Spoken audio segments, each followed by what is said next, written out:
The largest airborne operation in history, but there's not enough transport aircraft to bring all 3 divisions intact onto the battlefield. There's different lifts. First lift comes in, and then you have second, and then you have, the following day, 2 days later, the gliders are going to bring the 325th Glider Infantry in, and more artillery. So you have to hang on to these drop zones for at least 2 or 3 days to make sure. And as it turned out, the Germans attacked, overran the drop zones, and as the gliders are coming in, ready to land, there was a counterattack. They drove the Germans out like a half hour before the gliders land. That's how precarious things got.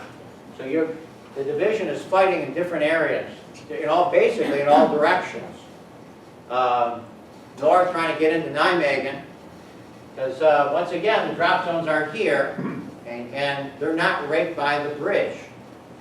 You had to cut through. Fight urban warfare is hell in itself, and the 508 is pushing through Nijmegen and get to the bridge, and coming from the north, from Arnhem down, is the 9th SS Reconnaissance Battalion, and they hold the bridge and counterattack the Americans. So the bridge still belonged to the Germans at that point, but all is not lost.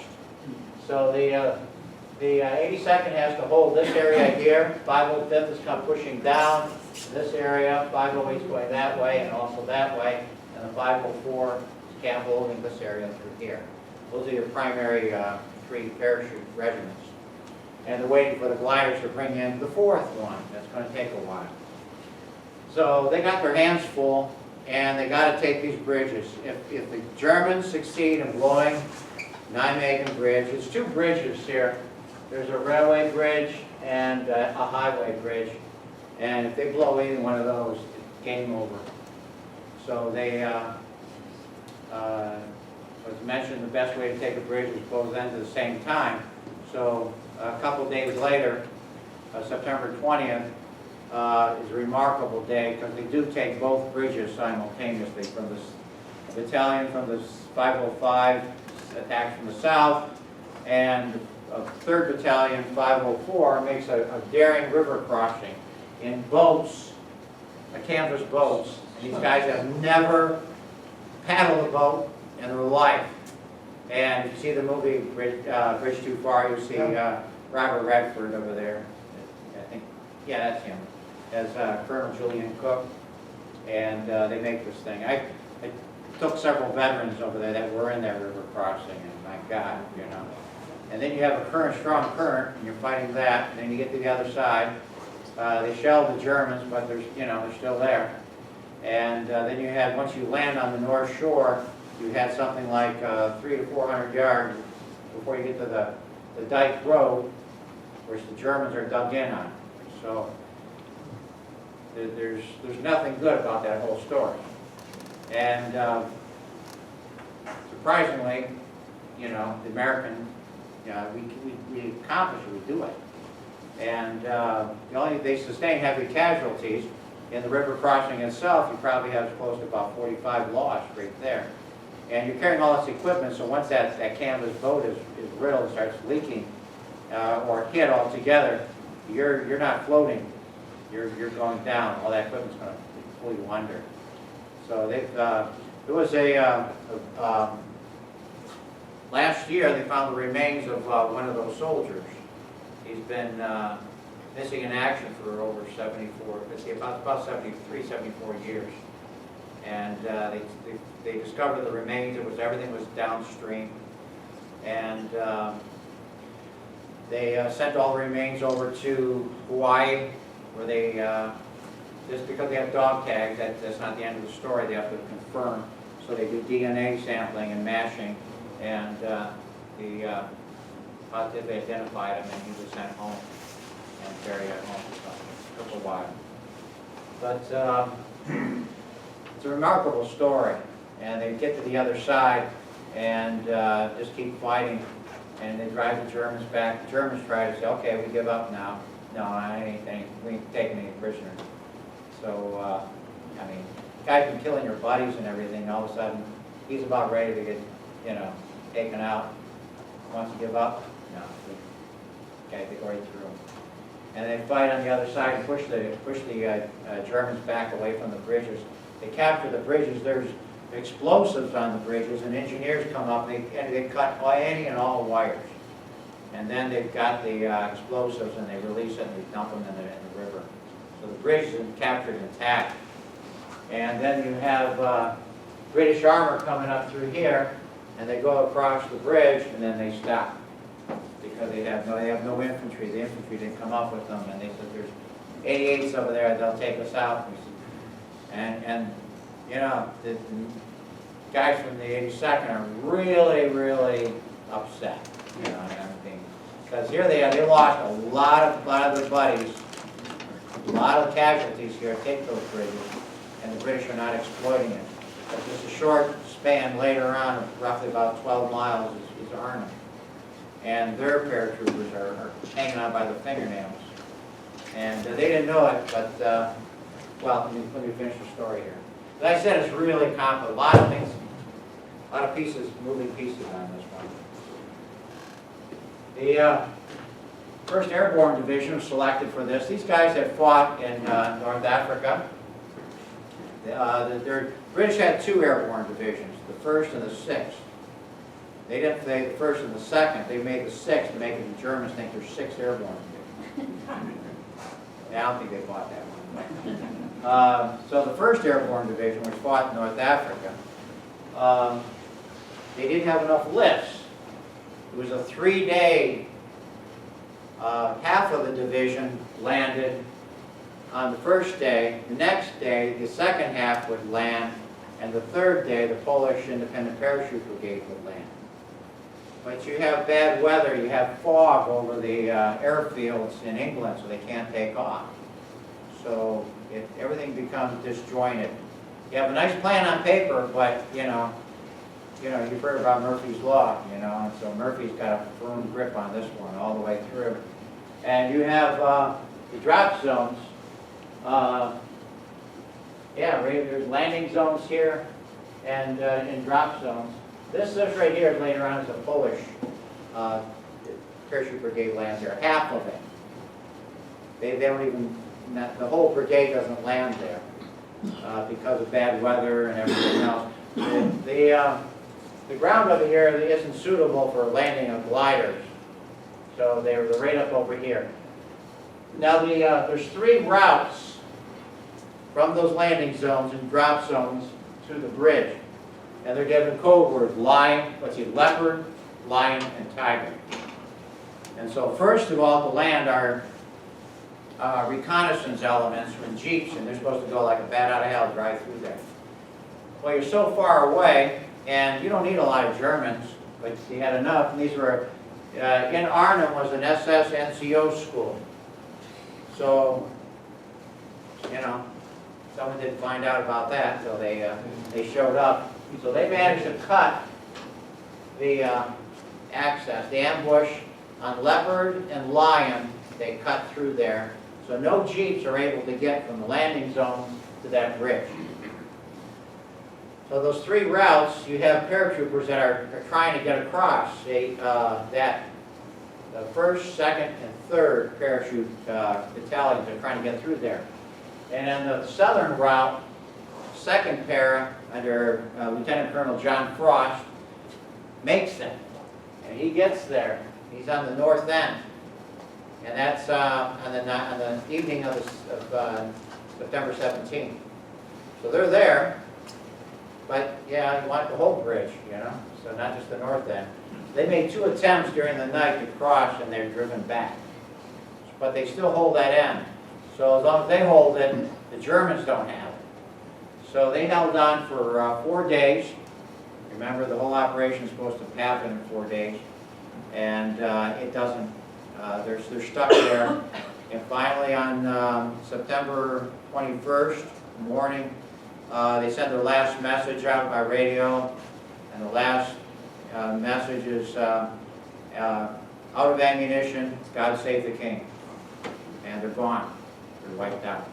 Killed, wounded, or captured, the whole battalion is gone. Some of them managed to escape because at that point they dissolve everything and you do what you can. Some are able to get back. Of that whole division, roughly 10,000 in that division, only 1,800 get back, sustaining well over 85% casualties. And again, Steve, the reason was that chiefs couldn't get through, the reinforcements couldn't get through to help them, or what? Well, I got it. There's a whole shopping list of things that go wrong. Why'd they run out of ammunition? They couldn't resupply. Well, the radios, communication systems, the Type 22 radio that they had a range of 3.5 miles. The distance from here, the bridge, to here is 8.1 miles. They can't talk to anyone. General Urquhart, who's the division commander, has no command and control over his division because he can't talk to anybody. He doesn't know what's going on. So a lot of these units are fighting individually and separately in an effort to make it through there. You know, they understand the commander's intent in lack of orders. You do what you can to satisfy that. And so we're sitting over there is roughly 800 men, and resupply drops are coming in. But a lot of these resupply landing zones are overrun by the Germans. But you can't talk to England to tell them, don't drop it there, because the Germans have it. So you're dropping most of your supplies, and the Germans are gobbling it up. So a very small percent, less than 10%, is getting to the people that have it. I knew a gentleman who was a veteran of the 11th Para Battalion. He arrived on the 18th. And he tried to get through. He was wounded in an effort to get through to the bridge. And he was shot 5 times in the legs. So he's laying in, there's St. Elizabeth Hospital, which is still there. It's still a functioning hospital. He was laying in the hallway because there's so many casualties. And when the Germans came through there was an SS officer, a senior officer, probably about a major or a colonel, and then a lieutenant, and then an NCO, SS coming in. Says, well, this is where I get it, you know, the SS had that reputation. But they admired the fighting capabilities of these paratroopers, and they treated them a heck of a lot differently. The SS came into the hospital and asked the senior British medical officer, what do you need? And wow, now that you mention it, you know, he grabs off all the stuff, and then he orders the junior officer to make it happen. And so he's laying in a hallway there thinking, this is it. And a German soldier comes up to him and gives him a chocolate bar, a British chocolate bar. And he was supposed to get it. So they give him, he's able to walk, because you know, he has his legs. So he survives because of the medical treatment he's received from the Germans, but then later on he's transferred to a POW camp. And later gets back, but it's just, yeah, he gave me his beret, so I've got that. But he was telling me about that. He says we just couldn't get in there, and they're moving in small groups like squads, just trying to get around these buildings and everything, and move further to the east and get to that bridge. He said we just can't do it. And a lot of guys were just killed, and it was a tough go. But that's communications, also intelligence. There's 2 SS Panzer divisions, the 9th and 10th SS divisions. The Fundesberg is that's a 10th, and then Hohenstadt, yeah, is the 9th. And they, after Normandy, they shift them over there to rest and refit. And they're picked up. You've heard of Ultra. That's the Enigma machine. They intercept the signals from the Germans. They know they're there, but Montgomery just misses it. And so the overall commander of this area of the 3 here is a Lieutenant General by the name of Frederick Browning, called him Boy Browning. He knows it too. And they disregard all that, says, oh, you know. And they talk about that in that movie, Bridge Too Far. But they, these elements of these divisions, they make it very difficult for everybody. They eventually take the bridge at, we take the bridge at Arnhem. And those are the guys that are holding Nijmegen Bridge too. And in between Nijmegen and Arnhem, the better part of those two divisions are in there. So Steve, in that 4 days that the Americans couldn't cross over the bridge, why didn't the Germans blow it up? They were on the other side of the bridge to prevent Well, there was Jackson rigged. coming across. There's it was rigged to blow, and it wouldn't blow up. And there's a young Dutch man, he's in his 20s, you know, Jan van Hoff, who's given credit for cutting the cable. And he's captured and executed, but he's given credit for that. There's a monument to Jan van Hoff near the bridge. And I don't know. Well, you got one end of the bridge, maybe. Well, when they took Nijmegen Bridge, they took it from both ends. The river crossing, 3rd Battalion and 1st Battalion of the 504 take the bridges from the north, and the battalion from the 505, all 82nd elements, take it from the south. They take both bridges at the same time. And Was it, for example, General Government think about how his British troops were treated? I'm sorry? Did General Montgomery change his opinion of his own British troops on stuff they had? He doesn't say very much about I it. know. Yeah. I had some knowledge. I served there during the First Gulf War. I served with the British as a liaison, and I had to bite my tongue. A couple of times. Good thing we had that. I mean, and Eisenhower. Well, the point you brought up after this whole thing, part of the aggressive attitude of 30 Corps has come to question. And it's been said that if Patton was to link up all these things, there'd have been no problem. But you know, hindsight's always 20/20, and you know, when you're sitting here, you know, you can game this thing out. Allied, though, they saved a lot of American lives. Yeah, but well, I'll talk about casualties later. But this is you know, each one of these are separate battlefields, interlinked, interrelated. Because the British weren't able to get to Arnhem Bridge early enough, the German SS Reconnaissance Battalion that attacks in Nijmegen and holds the bridge crossed Arnhem Bridge to get there. So if it was seized right away, that would not have happened. Nijmegen Bridge would have been seized earlier, and who knows? Things may have worked out. But you know, that's a lot of what ifs. So I like to look at what actually did happen and why did it happen.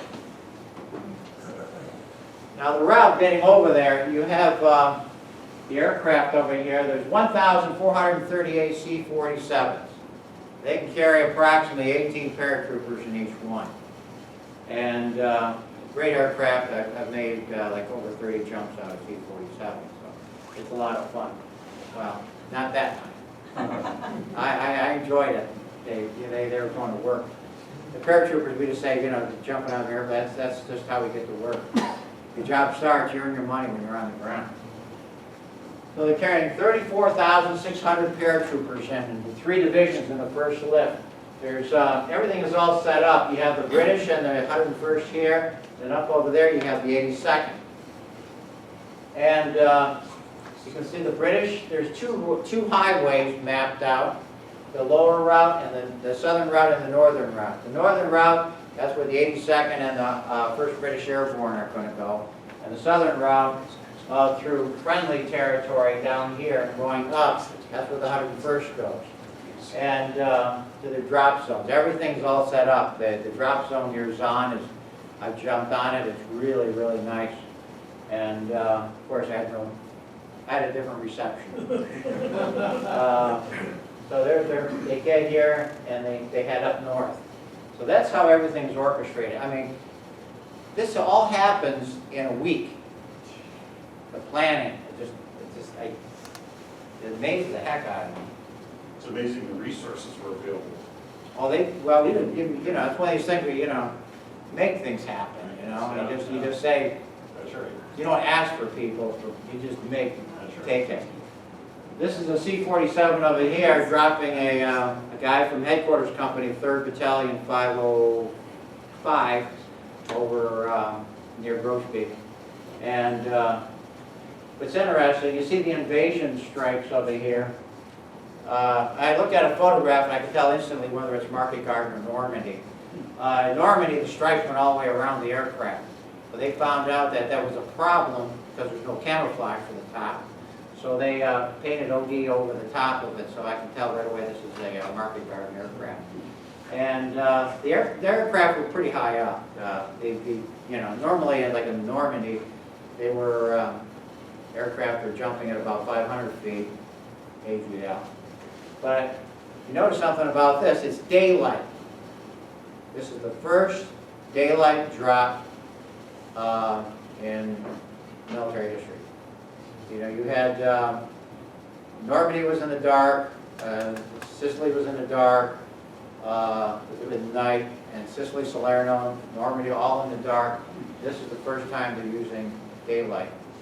And it helps with the assembly and the guys are on the ground really fast. So this works. So the aircraft were able to, you're not flying through like a Normandy, they had cloud banks and everything else that created all kinds of problems with getting people to the proper drop zones. You don't have that problem here. Normandy, you had, on each drop zone, you had a pathfinder team built. They had a transmitter receiver system, Rebecca Eureka system, to home the aircraft in. Well, they didn't want to tip them off by dropping pathfinders up near Grosse Pointe, for example. So they had pathfinders just at the Brava drop zone. And that vectored in the 504 there. But other aircraft used that, because once they got to that, they knew where their drop zone was from that point. And they were able to work their way all the way through. So this is a pretty cool picture here. And Are daylight drops just inherently more dangerous? well, and the circumstances like this, there's a lot of flak, but they had a heck of a lot of fighters coming in that were chaperoning this party. And so when the guys, every time there's a flak tower, you know, it opens up, fighters come in, they straight the heck out of it. I don't think I heard you right. At what altitude is he jumping? Or well, with the main group of men? About 1,000 feet. That's about 1,000 feet right there. And that's where they, all of them would be jumping from Yeah, that you just, level? yeah, you, What's the minimum that they figure you can jump from and still make it? well, it's about 400 feet. I mean, but a combat altitude, according to the current doctrine, a combat jump takes place at 500 feet. Yeah, that thing you got in front here, that reserve parachute, just there to make you feel good. But like Panama, for example, in '89, that's a combat jump. The 82nd and 75th Rangers are jumping in there. And they give you a main parachute, and they have to give you a reserve parachute, and they give you a place to give it back. So a lot of guys, they take the main, got a reserve, they give it back. But they have to give you that reserve parachute. How long do you wait when you jump out of that door? How long do you wait before you pull that cord? You don't pull anything. It's pulled for you. As you can see, It's there's a static line that's 15 feet. So when you leave that aircraft, you start counting 1, 1,000, 2, 1,000, 3, 1,000, 4, 1,000. You get to that point, you've got a canopy over your head already. So at least that's what the instructions say. No, it works. I've never had to use a reserve. So Pack your own chute, no. no? No, you have parachute riggers who do that. There's an organization in Oklahoma. It will teach anyone, you don't have to be airborne qualified. They'll take you, for example, and teach you how to jump out of an aircraft. You'll get to make 5 jumps out of a World War II C-47. They'll teach you how to pack, well, you won't have to pack your shoes. worked with a guy in the late sixties, early seventies, and he was airborne, and he attacked his own chute Oh, yeah. like this. Well, see, when, at jump school, in World War II, jump school is 4 weeks long, now it's 3. Because in that week, that extra week in jump school, you packed your chute. You jumped your 5 chutes. You packed your 5 chutes, and those are the ones you jumped. So, sir. Have a separate MOS for regular. Yes, they do. Yes, they do. And what they do is they send them, you go through basic, then you go to jump school, and then you go to your MOS school. What is that? Computer translate? It's the only way it's kind of messed up. Military occupation. Yeah, military occupational specs. That was a 11 Bravo, which was, yeah, light infantry, which is nothing light about light. But just doing that. So anyways, that's that, and it's the largest airborne operation in history, still is, and first daylight drop. This is part of the 101st jumping in. This is the 501st jumping in. They're a little way up there, so that's well over a grand. That's probably about 1,500, 1,800 feet. So you can see all the parachutes here that have landed down over here. I love this picture. It helps me illustrate that. Is this from the actual site? Yeah, this is Market Guard. It says- This picture was taken September 17th. Signal Corps, which is an official Army photograph. But this picture was taken September 17th, 1944. These are the guys actually making the jump. You can see the aircraft hanging together, and the fighters, they're there, you know, to make sure nothing happens to these guys. But a lot of them are still shot down. This here, you need to see the whole film. This is a still taken from the film. He didn't land that way. He landed right, but he rolled. So it makes him look like, yeah, he did. He did what he's supposed to do. He landed. You see the parachutes coming. These are T5, T7 parachutes where you have a canopy and you control it by grabbing the risers and pulling it down. Basically, you have marginal influence on the direction of that canopy. That right there is pretty nice. You can see the gliders on the ground. That's drop zone O. That's where the 504 or the 82nd landed. And those guys jumping there are the second half of the Polish parachute brigade. Those aren't American. Yeah, C-47s pull the gliders or a different set of? No, well, the British, they had a recycled old bombers that would pull gliders too, but they also had C-47. That C-47, the DC-3 was a workhorse. How were gliders used? They carry heavy equipment in there, jeeps, trailers, artillery. They can carry more than a C-47. Well, you can't put a C-4, you can't put an artillery piece or a jeep in a C-47. They're not going to land. So this way, the nose on the glider flipped up. flipped up when you drive it. Yeah, that's the American CG-4A. The Horsa glider, which was larger, made out of plywood, the tail section broke off and you drive out there. And they were cheap and disposable, right? I mean, they were designed to be left there. Yeah, they were expendable, but they, a lot of them were recycled. You had a system to try to recover as much as possible. And there's a place out on the west side of the state over here that made gliders. Ford made gliders. Made everything. This right over here, getting ready for the mission, that's General, at that point he was I think there's still a brigadier general. That's James M. Gavin. And guys, veterans I've talked with, man, they said we'd take on the devil if he said so. But they really, the 82nd had some great leadership. Ridgway and Gavin were by far incredible leaders. Ridgway later on in Korea replaces MacArthur after Truman fires him. Just an extraordinary guy. I had a chance to meet both of these guys back in the 80s. So, and there's an after-action report on the market garden over there in the 82nd. You open it up, and Gavin signed it on the bottom. Yeah, Slim Jim is just a great guy. I can tell you stories, but we'll do that something else. The Dutch people just, they went through a lot of hardships under German occupation. So when these Allies came there and landed, this is the eastern part of Holland that's liberated. And these people do everything. They risk their lives to getting intelligence in. They connect phone lines so you can talk from Arnhem to Nijmegen. They do all this stuff. And I knew a nurse who took wounded paratroopers in a wheelbarrow and took the uniforms off of them and went through German lines, thinking this was a wounded Dutch guy, but he couldn't say anything. Don't say anything. And then she got 7 American paratroopers through German lines. And that's it. So I mean, these people did everything. Here you go, see, they're giving these guys in the 101st as much intel as they can. And they, yeah, yes, sir. Is that May 1944 right on there? Well, yeah, it's supposed to be 1940. Good eye. Yes, it's May 1940. Yes, okay, good eye. Thanks for pointing that out. I proofread this thing, but not good enough. One slipped through. So since May 1940, they've been occupied by the Germans, and they were not very nice. So. Mr. Rudd?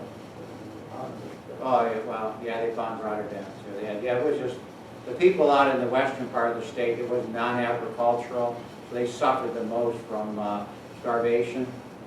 And the people in the eastern part, like Nijmegen and Arnhem area over there, it's very agricultural. I talked with the people there. I talked with Lisa Van Overveld. She was 12 years old when this took place. So she told me a lot about her and her brother. She was going home with her mother from the market, and she saw the aircraft coming over. And all of a sudden, all the parachutes are coming out. Wow, this is it. This is happening. And there's even GIs had a ration called a D-bar. The D-bar is a chocolate bar, and they were giving, Dutch chocolate, but the kids never had chocolate, so the Germans took it over. So they were sharing it with the kids. The situation with the 101st here, you had Eindhoven. 506 came down into Eindhoven, and they met the 30 Corps coming up. The first day, I'll let the cat out of the bag, the British were only able to make 7 miles. And then on the 18th, they made 20 miles. So they were able to cut through here and connect the dots and then bring up engineering equipment so that they can replace the bridge at Zaan. And particularly up near Beckel and Scheidel, the paratroopers are holding off local German attacks. And, they have these SPs, or like self-propelled guns, assault guns, that are able to plow right through. And so they're fighting these things with bazookas, which, 2.75-inch rocket, which has a shaped charge. You're trying to knock the traffic